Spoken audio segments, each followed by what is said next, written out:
Assalamualaikum warahmatullahi wabarakatuh. Perkenalkan, nama saya Laila Alia Lutfiana. Saya salah satu mahasiswi pendidikan agama Islam dari Sekolah Tinggi Agama Islam Sufyan Tsauri, Majenang. Di sini saya akan melakukan peer teaching kelas 6 SD dengan materi hari kiamat beserta dalil-dalil dan tanda-tandanya. Sebelum kita masuk ke materi, pasti kita semua sudah tahu apa itu hari kiamat, karena hari kiamat termasuk dalam salah satu rukun iman, yaitu rukun iman yang kelima, mempercayai hari kiamat. Jadi bahwasanya hari kiamat adalah hari yang akan benar-benar terjadi, namun untuk kepastiannya hanya Allah Subhanahu wa Ta'ala yang mengetahui. Baik, langsung saja kita simak materinya. Pengertian hari kiamat. Hari kiamat adalah peristiwa di mana alam semesta beserta isinya hancur luluh yang membunuh semua makhluk di dalamnya tanpa terkecuali. Hari kiamat ditandai dengan bunyi trompet sangkakala oleh malaikat Israfil atas perintah Allah Subhanahu wa Ta'ala. Setelah semua makhluk yang hidup mati, maka Allah Subhanahu wa Ta'ala akan kembali memerintahkan malaikat Israfil untuk meniup trompet untuk yang kedua kalinya, guna membangunkan orang semua yang telah mati untuk bangkit kembali, mulai dari manusia pertama zaman Nabi Adam hingga manusia yang terakhir saat kiamat tiba untuk melaksanakan hari pembalasan. Selanjutnya yaitu macam-macam hari kiamat. Hari kiamat itu ada dua macam. Yang pertama, kiamat sughra atau kiamat kecil. Yang kedua, kiamat kubro atau kiamat besar. Apa itu kiamat sughra dan kiamat kubro? Kiamat sughra adalah kiamat yang sebenarnya sejak saat ini sudah diperingatkan oleh Allah Subhanahu wa Ta'ala. Jadi semua bencana-bencana alam yang ada di muka bumi ini bisa dikategorikan sebagai kiamat kecil. Misalnya banjir, tanah longsor, gempa bumi, tsunami, itu semua termasuk dalam kategori kiamat kecil. Hal itu semata-mata bertujuan untuk mengingatkan kita kepada Allah Subhanahu wa Ta'ala. Nah, untuk yang kiamat kubro, apa itu? Yaitu kiamat yang benar-benar menghancurkan bumi, menyelesaikan semua yang ada di bumi, dan berikut tanda-tandanya. Nah, untuk tanda-tanda hari kiamat, kiamat yang sebenarnya itu biasanya disebut kiamat kubro. Yang pertama yaitu matahari terbit dari arah barat. Nah, yang kedua munculnya Dajjal. Siapa itu Dajjal? Dajjal itu adalah nabi palsu yang mengaku sebagai Nabi Isa. Nah, di situ dia memiliki nama yang berarti sebagai penipu. Dajjal berpura-pura menjadi Nabi Isa dengan menghasut kaum-kaum muslim yang imannya kurang agar bisa terhasut oleh Dajjal tersebut. Dia mengaku sebagai Nabi Isa, memberikan informasi palsu, dan dia berkata bahwa dia seorang nabi.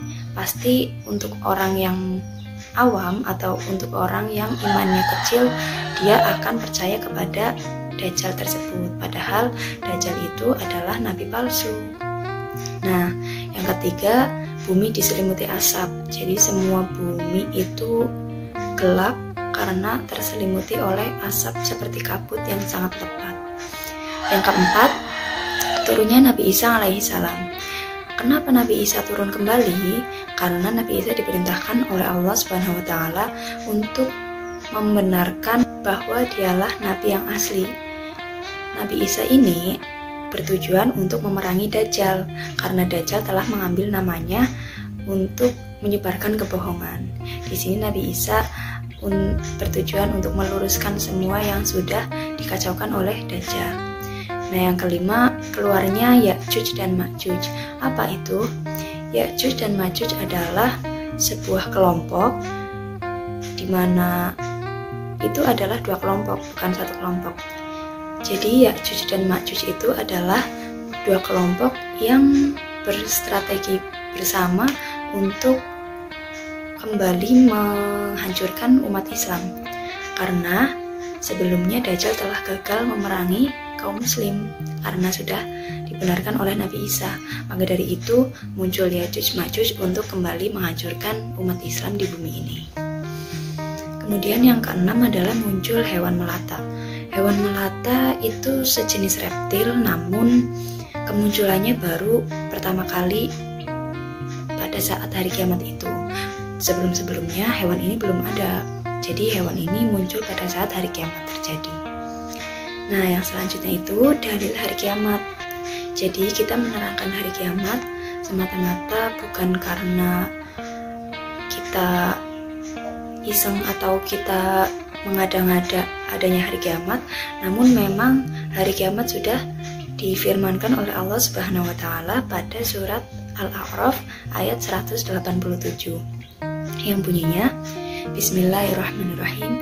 Yas'alunaka 'anis sa'ati ayyana mursaha qul innama 'ilmuha 'inda rabbi la yujalliha liwaqtiha illa huwa thaqulat fis samawat wal ardu la ta'tikum illa baghtatan yas'alunaka ka'annaka hafiyun 'anha qul innama 'ilmuha 'indallahi walakinna aktsarun nasi la ya'lamun. Yang artinya, mereka menanyakan kepadamu tentang kiamat. Bilakah terjadilah? Katakanlah, sesungguhnya pengetahuan tentang kiamat itu adalah pada sisi Tuhanku. Tidak seorang pun yang dapat menjelaskan waktu kedatangannya selain Dia. Kiamat itu amat berat, huru-haranya bagi makhluk yang di langit dan di bumi. Kiamat itu tidak akan datang kepadamu melainkan dengan tiba-tiba. Mereka bertanya kepadamu seakan-akan kamu benar-benar mengetahuinya. Katakanlah, sesungguhnya pengetahuan tentang hari kiamat itu adalah di sisi Allah, tetapi kebanyakan manusia tidak mengetahui. Jadi kesimpulannya, Allah berfirman kepada Nabi Muhammad bahwa hari kiamat pastilah terjadi, tapi untuk waktu, kapan, dan pastinya hanya Allah yang tahu.